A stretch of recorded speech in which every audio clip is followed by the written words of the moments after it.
महादेव के श्री चरणों का स्मरण करते हुए पुनः भागवत जी के अपूर्व दिव्य अमृतमय कथा के रस आस्वादन हम सभी भक्त कर रहे हैं।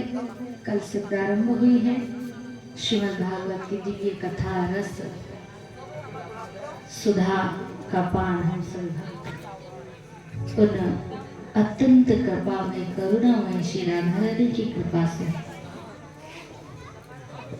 आस्वादन प्राप्त कर पा रहे हैं। कथा के आज द्वितीय दिवस है। सभी भक्तों को व्यापति की तरफ से स्वागत है। तो आप सभी भक्त ने कल श्रवण किया था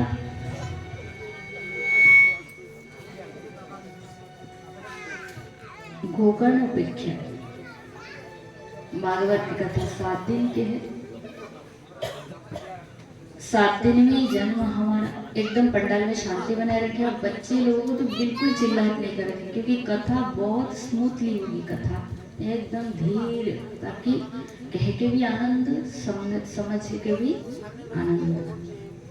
वैसी कथा होनी चाहिए और वैसी होंगी क्योंकि पहली बार होते तो अलग बात है। 2-4 बार कथा हो चुकी है इसलिए हमें धीरे धीरे उसकी और गाढ़ता को अनुभव करना है भक्ति सागर के भक्ति रस के। तो कथा 7 दिन की है।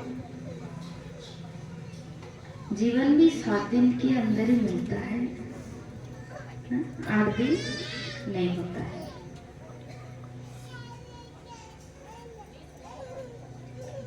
माया की गांठ 7 है। अविद्या, अस्मिता, राग, देश, अभिनिवेश, अहंता, ममता 7 गांठ जीव को बांधते हैं। समस्त साधन भजन का सार है स्वस्वरूप स्थितम, स्वस्वरूप की प्राप्ति। देवी की माता कहती है, स्तुति में आप लोग श्रवण करेंगे 4थे दिन में, मर्तो मृत्युर्व्यालभित पलायम लोकान सर्वान् नाट्यगच्छरम् यत्पादब्जं प्राप्यं यदुच्छते स्वस्पः सते मृत्युस्मादपेति। शरीर का रोग केवल 1% होता है। कितना? 99% रोग मानसिक होता है। मैं रोगी हूँ, मैं मर जाऊंगा, तमाम रोग 99% यहाँ पर है। साधु महात्माओं को भी रोग होकर ही देह त्याग होता है। मैं आपको कलयुग का उदाहरण देता हूँ, प्रमाण पूर्वक सब चर्चा करेंगे, जितनी भी चर्चा करेंगे। रामकृष्ण परमहंस कैंसर हुआ था, जानते हैं? उनको सब जानते हैं। हमारे मतलब देश में सब लोग जानते हैं। बड़े संत थे। कोई भी साधु संत हो, शरीर जो है ये एक पिंजरा है, घर है। मशीन में कुछ गड़बड़ ना हुए, आत्मा प्राण जीवात्मा कोई बहाना चाहिए तो छोड़ने के लिए कुछ ना कुछ होता है। रोग व्याधि होकर अंत समय ये नष्ट होता है। आज का जो चैप्टर है बहुत, माने इससे बढ़कर कोई चैप्टर नहीं। आप ऐसा ही सोच लो। मैं 3 दिन तक 4 दिन तक विशेष ये सब चर्चा इसलिए करूंगी। 5 दिन में बाल लीलाएं आ जाती है, वृंदावन लीला आते हैं। वृंदावन लीलाओं में ज्ञान की चर्चा नहीं चलते हैं, केवल ब्रज लीला का ही चर्चा करने का नियम है। कौन से दिन से? 5, 6, 7 3 दिन तक। इसलिए जन्म के पूर्व, कृष्ण जन्म के पूर्व बहुत कुछ जानने का चीज है। हम भगवान से बहुत घाटे का सौदा करते हैं। क्या सौदा?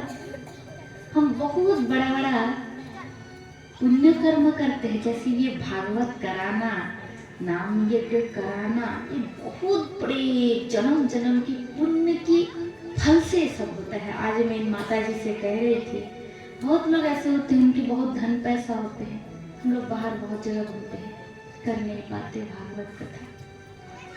तो जो भी है इनका बहुत पुण्य है, जन्म जन्म का पुण्य है, क्योंकि कुछ थोड़ी ना लेके जाएंगे, कुछ भी नहीं। और खाएंगे क्या? वही 2 रोटी थोड़ा सा, वही तो खाएंगे। किलो किलो तो एक बार में 5 किलो भात खा सकते हैं क्या? कि 5 किलो आटा का रोटी खाओगे? कोई नहीं खा सकता। किंतु ये जो कर रहा है यही असली धन है, यही असली पूंजी है। अच्छा, यदि कोई दुखी हो जाए, मैं करा नहीं पाता हूँ, मेरा इतना धन नहीं, तो भी दुखी होने की लायक आवश्यक नहीं। क्यों? भगवान ने कहा जिसको कराने की शक्ति नहीं है कथा, तो सुनो तुम उतने ही मन लगाकर श्रवण करो, तुम्हारा भी कल्याण होगा। फल सबको समान मिलेगा, वही फल जिससे बढ़कर और संसार में दूसरा फल होता ही नहीं। वो फल मिलेगा जो तुम्हारी बुद्धि कल्पना से बहुत ऊपर। काश मुझे भी लगती है कि मैं आप सबको दिखा पाती, यहाँ लाकर जैसे लोग दिखाते हैं ना, जैसे हाथ में लाके दिखाते, देखो देखो देखो, डॉक्टर लोग दिखाते, ये देखो हार्ट है, ये किडनी है, डॉक्टर लोग दिखाते निकाल कर। तो वैसे अगर वो गोलोक धाम जो साधु होते हैं, महात्मा होते हैं, वो देखते हैं, और जब कोई उनकी संग करते हैं तो साधु के मन में होता है कि काश मैं इसे दिखा पाता, कि देख तू भी देख। तो आप कहेंगे साधु तो बहुत शक्तिशाली है, फिर क्यों दिखा नहीं पाते? यदि प्रश्न करेंगे तो उत्तर ये है कि जिसको दिखाएंगे वो भी साधन भजन में कुछ उन्नतशील ना होने से वो देख नहीं सकते। इसलिए एक बार हो जाए राधे जय हो। बहुत मूल्यवान चैप्टर है आज का। जैसे मैं तेलुगु लैंग्वेज में, तेलुगु के लैंग्वेज में मैं पेपर पढ़ रही हूँ, न्यूज पेपर पढ़ रही हूँ, कि आप पढ़ रहे हैं कोई एक उदाहरण, सामने वाला एक जन बैठे हैं, उनको नहीं आता है, तेलुगु पढ़ना नहीं आता है, तो समझ सकते हैं कि क्या लिखा है? नहीं समझ सकते, सुन के भी समझ नहीं सकते, क्योंकि उसका ज्ञान उनको नहीं है। इसीलिए साधु गुरु भगवान को पाने के बाद भी आप कहेंगे साधु बाबा मेरे सिर पर हाथ रख के भगवान दिखा दो, वो नहीं दिखा सकते आपको। क्यों? क्योंकि आप में वो कैपेसिटी नहीं है कि आप भगवान को देखें। आप में भी कुछ पावर्स होनी चाहिए, भजन साधन का बल होना चाहिए, तब आप देख सकते हैं। समझ रहे हैं? जैसे छोटे बालक, उदाहरण देती हूँ, 5 वर्ष का बालक, उसके मस्तक पे यदि 5 कुंटल का बोझा रखोगे, बच्चा रख सकेगा? भार उठा सकेगा? नहीं। उसी प्रकार साधन भजन में साधु गुरु के पास गया, अगर वो कहता है कि मुझे भगवान दिखाओ बाबा, मेरी बहुत इच्छा है, तो साधु कुछ नियम बताएंगे, कुछ साधन भजन पूजन का कुछ विधि बताएंगे, उसी अनुसार कुछ समय तक आप करो। करके जब आप कुछ अग्रसर हो जाएंगे तो धीरे धीरे आप उसी के असली अधिकारी हो जाएंगे। तब तक खड़ा 1 सेकंड भगवान को देखने में ना कितना टाइम लगता है आपको बताओ?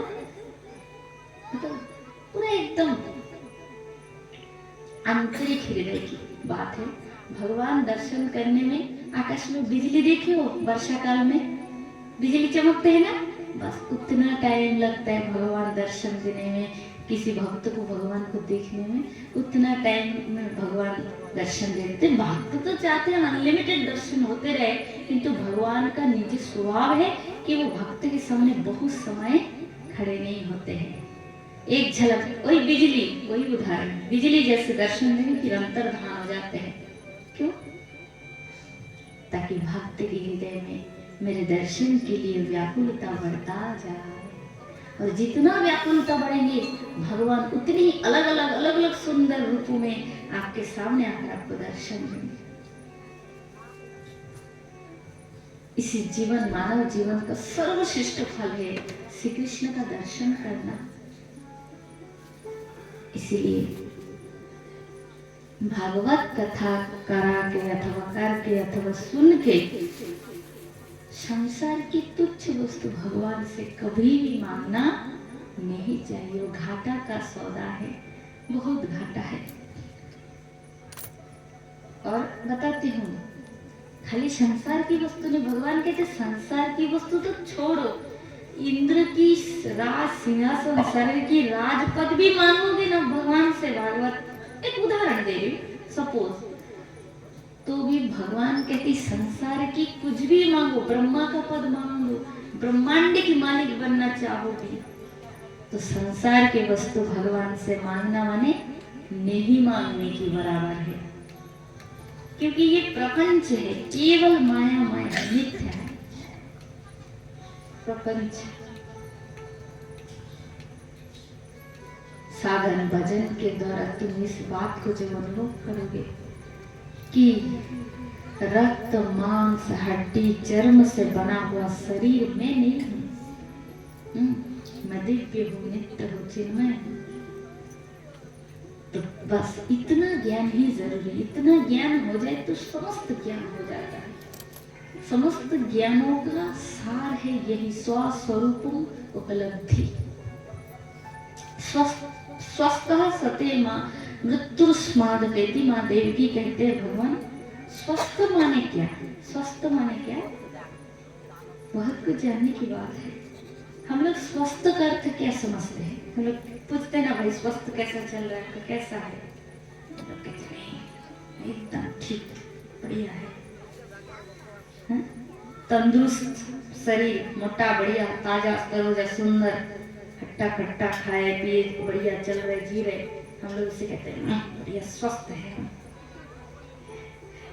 किंतु भागवत में उसे स्वस्थ नहीं कहा गया। अभी स्वस्थ है, थोड़े देर बाद बाइक में जा रहा था, गिर गया, हड्डी टूट गया, क्या हुआ? स्वस्थ हो गया। यही तो कहा गया आपका स्वस्थ, यही हंस रहा था फिर रोने लगे, क्या मतलब?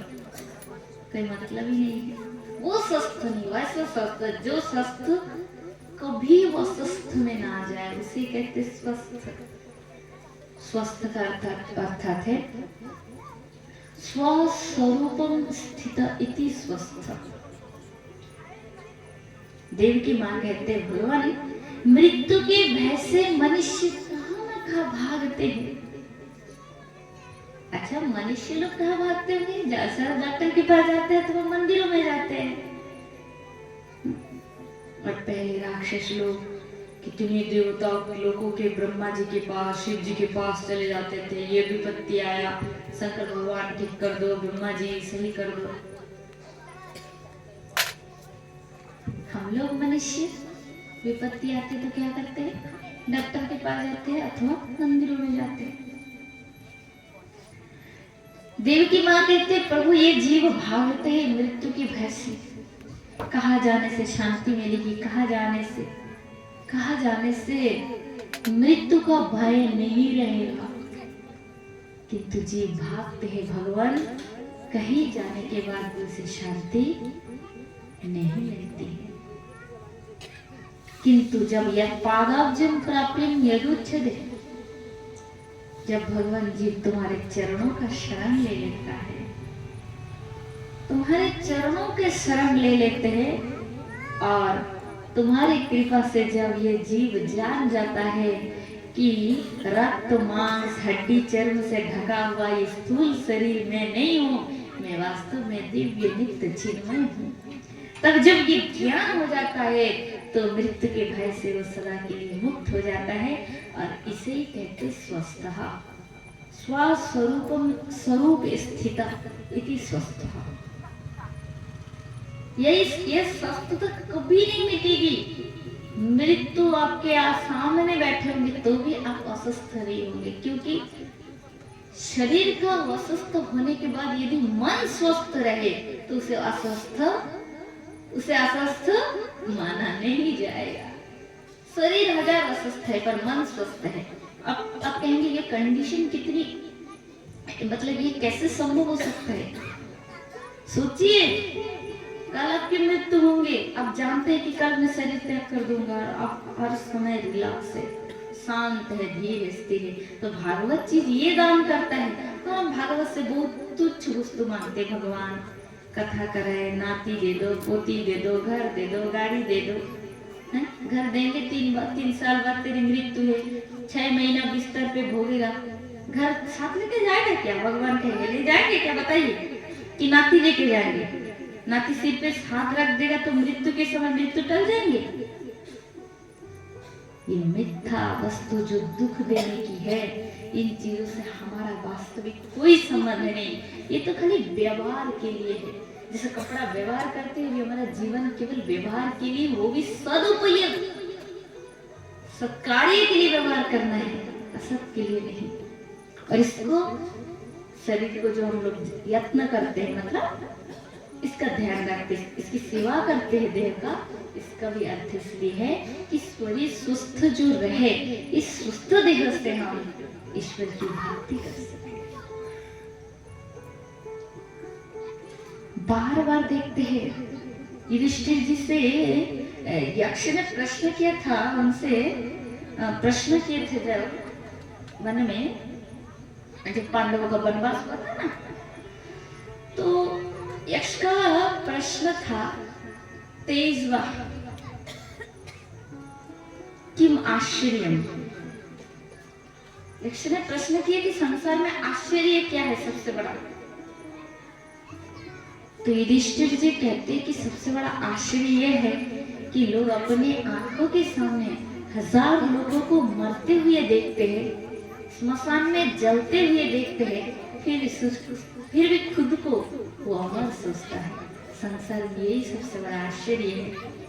ये कभी नहीं सोचता है कि ऐसा दिन मेरा भी आने वाला है, ले जाएंगे और लाठी से खोपड़ी को मार मार कर इसको जलाएंगे। मारते हैं ना खोपड़ी को लाठी से, इसको जान के। कल का वही उदाहरण है, एक बकरी को बलि चढ़ा रहे और एक बकरी हरी हरी घास खा रहे, और उसको वो जानता है कि कुछ देर बाद मुझे भी ऐसी बलि चढ़ाएंगे, फिर भी हरी घासों की लोभ वो छोड़ नहीं पाती है। कितनी विडंबना है। इसलिए भक्तजन, मेरा कहने का उद्देश्य यही है कि समय रहते परलोक का धन पूंजी को जमा करो, नहीं तो दुर्दशा का सीमा नहीं नहीं नहीं। तुम्हारा साथ का साथी कोई नहीं है, कोई नहीं है? माता पिता गुरु भाई बंधु जगते जानो जाहारे, ए संसारेर दुख बुझाइते केह तो ना ताहारा पारे। ताई श्रीगुरु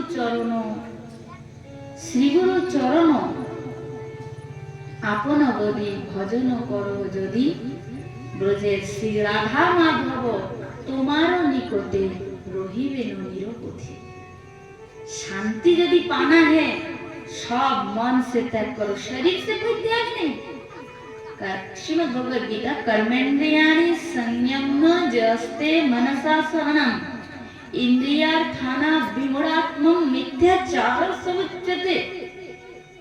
श्री कृष्ण गीता में कहते, अर्जुन जो बाहर से त्यागी बन के ऐसे बैठे हैं, आज एकादशी, उदाहरण दे रही एग्जाम्पल, एकादशी की तिथि है और ऐसा आसन बन के बैठा है, व्रत के दिन जलपान भी नहीं करूंगा और मन ही मन खिचड़ी पुलाव डालमा सब्जी का ये सब बहुत चीज बनाएंगे 5 बजे से, और फिर जम के आज के खुदा का निवारण करेंगे कल खा के।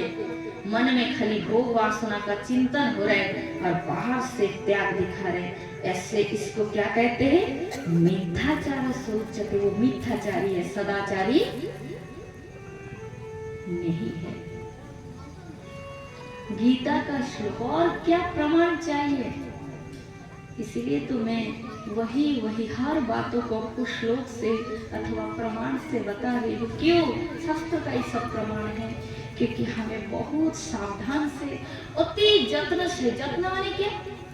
जत्न माने क्या देखे होंगे, हम लोग भी अपनी प्रैक्टिकली लाइफ में देखे कि तुम लोग शादी विवाह करते हैं बच्चा नहीं होता, 12 साल बाद 15 साल बाद एक लड़का होता है, तो उस लड़के को ना माटी में भी बैठाते नहीं है, अब शौचा में जाना होता तो भी ऐसे गोदी में लेके जाते हैं। और उसके पिताजी को वही शौचा आए हैं कितना कष्ट, फिर भी कहेंगे उसके पिताजी आने दो, उसको गोद लेंगे फिर जाऊंगा, माटी में नहीं रखना है। अब काला हो कैसा भी दिखने में हो, विवाह के 20 साल बाद अथवा 12 वर्ष बाद अगर संतान हो, बहुत देर से बहु वर्ष बाद, तो उसका खूब आदर होता है। तो कहने का अर्थ ये है कि उसी प्रकार सेम भक्ति को खूब यत्न पूर्वक करो। यत्न माने जत्न सही, जैसे कि कैसे दरिद्र धन, महापुरुष ने कहा दरिद्र धन, जैसे दरिद्र गरीब लोगों, गरीब भिखारी को यदि थोड़ा धन मिल जाए, धन का थैला मिले, सिक्का मिले कि कुछ पैसा मिले, जो भी, तो वो कितनी सावधानी से उसको रखते हैं कि बहुत कष्ट से थोड़ा धन मिला। उतने यत्न पूर्वक भजन करो। क्यों? क्योंकि संसार, ये जो संसार जो है ना, जो हम लोग बैठ गए संसार में, बहुत माया की तमाम वस्तु व्यक्ति पे आकर्षण लेकर, ये हमारा अपना साथी कोई नहीं है, कोई भी नहीं। केवल कर्तव्य पूर्वक संसार करो कि प्रभु ने भेजा है, इतने लोगों की जिम्मेदारी मुझ पर दी है, तो मेरा कर्तव्य है इनसे समस्त का सेवा करना। चाहे आप धन कमा के, अथवा नारी हो तो जैसे आप ना लेडीज हो तो क्या करते हो, घर की काम करते हैं, उनका भी वही सेवा प्रभु ने दी। बार बार हर समय संसार की फालतू बातें ना करते हुए कृष्ण नाम करो, नाम सिर्फ नाम। कलयुग में नाम से बढ़कर दूसरा कोई साधन नहीं। भागवत कथा तो कब कब सुनने को मिलते हैं, हर समय थोड़ी ना संभव हो पाता है। खूब भजन करो, क्योंकि जवानी का जोर है, बुढ़ापा जब आएंगे ना, तब रोने से क्या फायदा होगा, हा? चिड़िया फसल खा जाए फिर पछताने से क्या मतलब। जवानी में टप टप टप टप टप टप करते करते ये किए वो किए। साधु महात्माओं की वाणी भूल में भी उसके दाएं से बाएं नहीं हुई, तो आप पछताने से क्या मतलब। इसलिए जिनके शरीर में भी जोर है, बल है, इस बात को नोट कर लो और बार बार भजन करो। जिद लगा के नहीं, करना ही है। किसी की बात सुनना नहीं, माने सुनना ही नहीं है। संत ने कहा ना, अच्छे बात को तुरंत करो, तुरंत, और बुरे बात को, क्योंकि मन तो पकड़ लेता है। बुरा बात के लिए कोई सलाह दे, भाई ये कर, उसका मर्डर कर दे, खून कर दे, इसको टाल दो, क्योंकि बुद्धि कलयुग में हर क्षण परिवर्तनशील। बुरा काम को टाल दो, कल करेंगे अथवा जो भी, वैसे तो करना नहीं है। किसी को अगर कह दे कि झूठ बोल देना, तो तभी झूठ बोलना था तो आप टाल दो, नहीं बाद में देखा जाएगा। और बाद में धीरे धीरे हर समय हर क्षण खाली भगवान की भक्ति की चेष्टा करो। कामकाज में भी करो, और कामकाज हो जाए तो फुर्सत में खूब करो। मन तो 5 मिनट के लिए स्थिर नहीं रहता है, इसलिए इस मन को कुछ ना कुछ चाहिए, नहीं तो भगवान दो, नहीं तो संसार दो। तो संसार में ये मन क्या करेगा, है? जहाँ कोई काम नहीं, कोई फायदा नहीं, कोई लाभ नहीं, वहाँ मन खाली घूमता रहता है। इसीलिए भक्ति, भगवान के भजन करना ही जीवन का सार, खूब करना है। और भजन करने के बाद जो लाभ है ना, उस लाभ का अनुभव करके आप आनंद से, खुशी से पागल हो जाएंगे कि मैंने क्या अच्छा काम किया। तो प्रभु की कृपा है, दया है, मुझसे शुभ कर्म सत्कर्म हुआ है। और यदि नहीं भी करेंगे तो भी खूब पश्चाताप होगा, खूब पश्चाताप, बहुत। क्योंकि मृत्यु के पहले भी लोग पश्चाताप समझते नहीं है। क्या करते पता है लोगों का कंडीशन क्या होता है मरने से पहले? शोक। क्या शोक? एक परिवार स्वजन आमी आमार सब छोड़ के जाएंगे, इसे दुख में दुखी हो जाता है वो, ये मन दुखी हो जाता है और ऐसे करते प्राण निकल जाता है। निकलने के बाद जीवात्मा सोचते हैं कि अरे मैंने क्या किया, मिथ्या माया जाल में पड़कर केवल मैं मेरा यही करते हुए जीवन, मानव जीवन को, दुर्लभ जीवन को मैं नष्ट कर दिया है? तब बहुत पश्चाताप होता है और भगवान से कहते प्रभु एक बार दया करके और एक बार मानव देह दे दो, इस जन्म में बिल्कुल भूल नहीं करेंगे, सटीक तुम्हारा भजन करेंगे। 84 लाख योनियों में सबसे दुर्लभ है मानव शरीर। 84,000 होता तो अलग बात, 84 लाख। और इसको पाकर हम क्या करते हैं? अपने मन से पूछो स्वयं, मैं दिन से लेकर पर डे सुबह 7 बजे से लेकर रात 9 बजे तक क्या क्या करता हूँ? सोचो कितने मिनट भगवान का स्मरण करता हूँ। एक बार भी हरि राम कृष्ण गोविंद प्रभु कहा हो तुम? एक बार भी बोलते हैं भगवान को? सोचो, अपने मन से सोचो तुम क्या करते हो।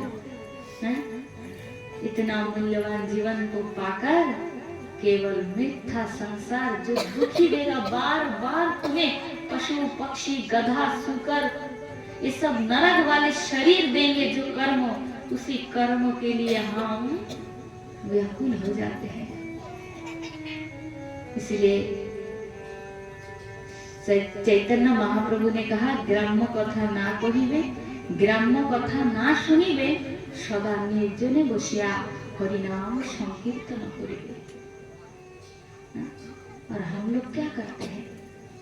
इसलिए नहीं तो मोबाइल में किसी उत्तम भागवत की विशुद्ध कथा जो जानते हैं, जिसमें संसारी उदाहरण चर्चा ना है, ऐसे महान भक्तों की मुख से कथा सुनो लगाकर। लक्ष्य रखो कि ये जन्म ही मेरा अंतिम जन्म हो।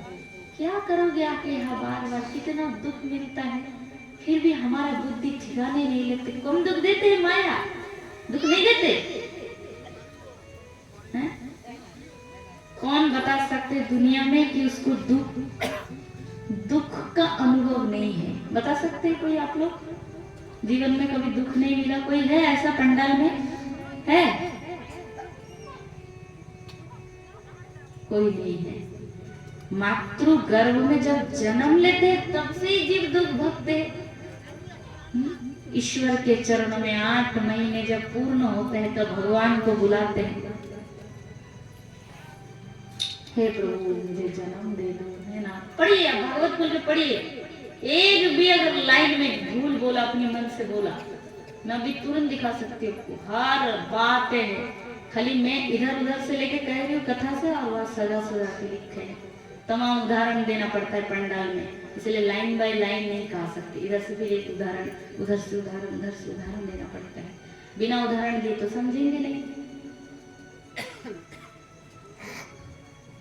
कपिल भगवान की कथा में देवहूति माता कहते, जब प्रश्न करते तो कपिल भगवान कहते, माँ जीव जब माँ के गर्भ में रहते हैं तो जीव बहुत रुदन करते हैं, मन ही मन, हे भगवान जल्दी मुझे जन्म दे दो। क्यों? मातृगर्भ में, हम सब मातृगर्भ होकर ही तो आए ना। पेड़ से आकाश से नीचे गिरे, आकाश से तो नीचे नहीं गिरे हैं, भूमि पर 10 महीना 10 दिन माँ के गर्भ में रहे तो जीव बहुत रोते हैं, कहते प्रभु जन्म दे दो। क्यों? क्योंकि गर्भवास समम दुखो न भूतो न भविष्यति। गर्भवास के समान दुख भूत में न कभी हुई है न भविष्य में कभी होगा। इतना भारी दुख, मल मूत्र की भांड में पड़े पड़े जीव का हमारा जो शरीर होता है ना, जन्म लेते समय हमारा शरीर, वैसे शिशुओं का शरीर कम से कम आप कहिए तो 1-1.5 साल तक, 2 साल तक सोचिए, बहुत कोमल रहता है। हड्डी बहुत नरम होते हैं उनके, कोमल शरीर में माँ गर्म वस्तु तीखा मैंने झाल वाला जो वस्तु होते हैं सब खाते हैं ना, माँ खाती है गर्भ में रहकर, शिशु है गर्भ में तो माँ खाती है, बच्चे को बहुत कष्ट होता है। नीचे सिर और पैर ऊपर करके वही जीव नरक के भोग भोगते हैं। पेट में जो माँ की कीड़ा होते हैं उसके नरम शरीर को जोर जोर से काटते हैं, वो रो भी नहीं पाते, बेहोश होकर 3-4 दिन तक गर्भ में पड़ा रहता है। साधारण नहीं, जैसे तैसे करके चलो, 10 महीना पूरा होके जन्म होता है, उसके बाद भी शांति है क्या? भूख लगते है कभी तो बोल भी नहीं पाते हैं, रोते हैं तो माँ सोचती है कि पता नहीं पेट में अपच हुआ होगा इसलिए रो रहे, दूध पिलाती भी नहीं। बहुत कष्ट, कभी बोल नहीं पाता अपनी तकलीफ। बड़े होते फिर जैसे जैसे बड़े होते जीवन में तमाम दुख, संसार को जितना ज्यादा समझते तमाम दुख उसके हृदय में मन में घर करने लगता है, जिम्मेदारियां ढेर सारे आ जाते हैं। और जब शादी विवाह हो जाते हैं ना 30 वर्ष के बाद से तो फिर और जिंदगी में कभी शांति की सांस और नहीं है, मरते दम तक। एक बार बोलो राधे। और ये बात अगर झूठ हो जाए ना, मेरी एक बात भी झूठ हो जाए तो बताना। जड़ विद्तर तो मायार वैभव तुम्हार भजने बाधा, मोहजनमिया अनित्य संसारे जीव के करे गाधा, সেই গাধা হইয়া সংসারের বোঝা বহিন অনেক কাল, বার্ধক্য এখন শক্তির অভাবে কিছু नहीं लगे भालो। बुढ़ापा जब आता है तो कुछ भी अच्छा नहीं लगता है। सामने से बाराती भी जाए ना शादी में डीजे बजते हुए तो बुढ़ा लोगों से पूछना कि कैसा लग रहा है, ऐसे करते रहेंगे, तो बहू देंगे 2 रोटी चबाएंगे और वही जाके सो जाएंगे। और बहुत गुस्सा आता है उस उम्र में, क्यों पता है? कोई बात करना नहीं चाहते, कोई सुनते नहीं, और तमाम दुख है। कभी आंख में परेशानी, कभी कान में, कभी हड्डी में, कभी कमर में, कभी पेट में, तमाम रोग आके पकड़ लेता है। इसलिए समय शरीर में जोर रहते हुए कृष्ण की भक्ति इतना करो, कृष्ण को इतना पटा लो, माने अधीन करो अपनी भक्ति से भगवान को, कि वृद्धा काल में क्या, मृत्यु में भी, मृत्यु के समय तक, वृद्धावस्था से लेकर हर जो है कृष्ण तुम्हारे नेत्र के सामने ही खड़े रहे। दुनिया वाले पूछे तो अच्छा बढ़िया, ना पूछे तो डबल बढ़िया। अपन को कोई टेंशन ही नहीं है, क्योंकि समय रहते हुए मैं परलोक का धन तमाम उत्तम रूप में मैंने उपार्जन कर लिया, मुझे कुछ आता जाता नहीं। इसलिए कष्ट करो, ये उम्र है कष्ट करने का, परलोक के धन कमाने के, और अंतिम समय हंसते हंसते जाओगे। और जिन लोग संसार के भोग भोगते ना, वो मृत्यु के बुढ़ापे में तो रोते हैं, मरते वक्त रोते हैं, और मरने के बाद भी यमदूत इतना मार के, नरक का लंबा यात्रा है। नीना हमारे धरती से दक्षिण दिशा की ओर 99 योजन ऊपर 28 प्रकार के नरक लंबा यात्रा होते हैं। जीव को मार के घसीट यमदूत ले जाते हैं, और वहां के नरक का दुख भोगने के बाद डायरेक्ट मनुष्य से भी नहीं मिलेगा। ये मामा का घर का लड्डू है क्या मांगेगा मामा जी हाथ में दे देंगे? नहीं, कर्म का पूरा लिस्ट निकलते। धर्मराज क्यों नाम पड़ा है? धर्मराज माने क्या? धर्मों में श्रेष्ठ राजा के समान है, इसलिए धर्मराज पूरा हिसाब किताब देख के कौन सी शरीर के ये जीव लायक है, अधिकारी है, उसी अनुसार मत शरीर मिलेगा। इसलिए भाई, मेरे प्यारे भक्तजन, मेरे माताजन, मनुष्य जीवन हो गया ना, संसार तो किए। करमिती बाई ने कहा ना, चबाए हुए चीज को क्या चबाना, एक बार चबा के जो चीज, गन्ना को चबा के रस पी दिए, भूसा को फिर क्यों चबा रहे थे? ज्यादा भूसा को चबाओगे ना तो मुंह के चमड़े निकलकर रक्त बहेंगे और कुछ नहीं होगा। संसार तो कर लिए, घर दर हो गया, पत्नी हो गई, बच्चे हो गए, और थोड़ा सा लायक करके हरी हरी बोलो, राधे राधे बोलो, और साधु संगीत डोलो, बोलो राधे, खाली भजन करो, त्याग करो, तुम थोड़ी ना यहाँ सदा के लिए हो। तुम नहीं थे तब भी ये संसार चल रहा था, तुम नहीं रहोगे तो भी ये संसार चलेगा। भगवान घर का असली मालिक होते हैं। आपके ठाकुर घर में कौन बैठे? कृष्ण जी बैठे। जब आपके पिताजी थे तब भी भगवान का मालिक की जगह मालिक थे। अब आप है मालिक की जगह मालिक है। सोच आपके पुत्र है, जो भी है आपके आगे की पीढ़ी, आप चले जाओगे, आपके पुत्र होंगे आगे, फिर मालिक की जगह मालिक है। केवल परिवर्तन कहाँ हो रहा है? सेवक। हम कौन है? सेवक। वो हो रहे रिटार्ड। अब हम हैं, हम सेवा कर रहे हैं। प्रभु ने सेवा के लिए भेजे हैं। हमारे प्रभु मंदिर में ठाकुर जी वही असली मालिक। हम मर जाएंगे, हमारे बेटा बनेंगे, उनको प्रभु ये सेवा देंगे, वो करेंगे। फिर वो एक दिन, उसका भी एक दिन ऐसे वार्धक्य काल आएंगे, वो भी मर जाएंगे, फिर उनके पुत्र बन जाएंगे सेवक, और रिटायर होता जाएगा। सेवक चेंज होगा, मालिक की जगह मालिक है। तुम खुद को मालिक मत समझो, मालिक तो केवल भगवान है, हम तो उनके सेवक है भाई। यही परम सत्य है। तो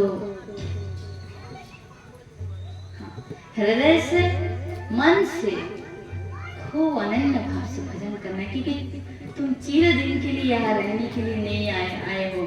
घड़ी के कांटा एक सेकंड के लिए भी रुका नहीं है। टक टक टक टक टक, तो जीवन की आयु वैसे टक टक टक चल रहा है। जब भी समय होगा काल खा जाएंगे, चाहे रास्ते में हो, चाहे घर में हो, चाहे कहीं पे भी जहाँ होंगे वही खींच के ले जाएंगे।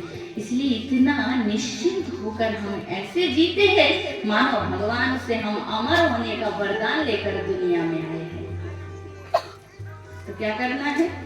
भगवान का ऐसे भजन करो कि मृत्यु भी आए तो हंसते हुए उसका वर्ण करना है। किस प्रकार कि मैं मरूंगा ही नहीं, मैंने खुद को खोया था, जो माया के संसार में आकर मैं खुद को पा गया। और ये शरीर के तो आकर्षण नहीं रहेंगे। तुम इतने दिन सोच रहे कि तुम कांच हो, भजन के द्वारा जब तुमको पता चला कि तुम कांच नहीं कांचन हो, तो कांच बड़ा है या कांचन बड़ा है? हैं? कांचन बड़ा है। कांच का टुकड़ा का कोई दाम है? कोई दाम नहीं। जब कांचन खुद को फील करोगे, अनुभव करोगे कि मैं कांचन हूँ, तब इस रक्त मांस के सड़े हुए शरीर जिससे दुर्गंध निकलता है, इसके प्रति आकर्षण खत्म हो जाएगा और खाली आनंद, इतना आनंद भक्ति में अनलिमिटेड सुख है। राधा की कृपा, कृष्ण की कृपा जिस पे हो जाए, भक्ति को पाए और मौज उड़ाए। भक्ति में खाली मौज है, माने आनंद, इतना आनंद जिस आनंद की कोई सीमा नहीं। मैंने आपको कल बोली थी, संसार के प्रत्येक सुख दिन ब दिन घटेगा। मैं बोली थी कल, ये उदाहरण दी थी आप सबको। नया कार है 50 लाख की, 10 साल बाद वो खटारा हो जाता है। मैं बोली थी कल ये उदाहरण। किंतु भक्ति का सुख क्या है? वो कभी घटता नहीं। काल, काल माने समय, काल माने समझते हैं, काल माने टाइम, समय। तो भक्ति जो है वो काल के प्रभाव से बढ़ता जाता है, कभी घटता नहीं।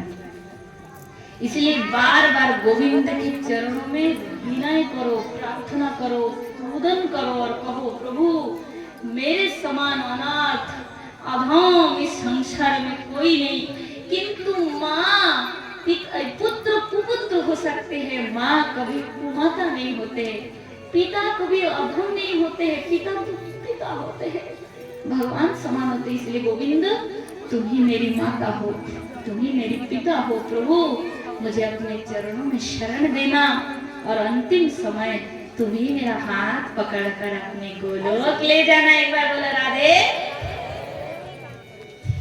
अब खाली वही एक बार, वही 12 वर्ष में एक बार ऐसे रोके बोल दी, वैसे नहीं होगा। भगवान थोड़ी ना वो है।